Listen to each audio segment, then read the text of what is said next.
প্রিয় দর্শক, আপনি চাচ্ছেন গুগল ক্রোম ব্রাউজারে এরকম ২টা ট্যাবস পাশাপাশি রাখতে।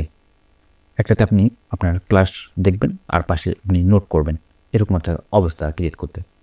তো গুগল ক্রোম ব্রাউজারে এইরকম সিচুয়েশনটা কীভাবে আপনি ক্রিয়েট করবেন? অর্থাৎ ২টা ট্যাবস এরকম পাশাপাশি আপনি কীভাবে তৈরি করবেন? তো এটার জন্য আপনাকে নতুন একটা ব্রাউজার নিতে হবে। ব্রাউজার নেওয়ার পর আপনাকে যেকোনো একটা ওয়েবসাইট ওপেন করতে হবে। ধরেন আমরা প্রথম আলো ওপেন করতেছি। ওপেন করার পর বা ওপেন করার আগেও আপনি যে কাজটা করবেন, মেইন যে কাজটা, সেখানে আপনি এইখানে রাইট ক্লিক করবেন। রাইট ক্লিক করলে পরে এখানে আপনি ২ নম্বরে দেখতে পাচ্তেছেন add tab to new split view. এখানে একটা ক্লিক করবেন। এখানে ক্লিক করলে পরে দেখেন এখানে সাইটে আমাদের একটা নতুন ট্যাব ওপেন হয়েছে। ওকে? এখান থেকে ধরেন আপনি জেমিনাই ওপেন করলেন।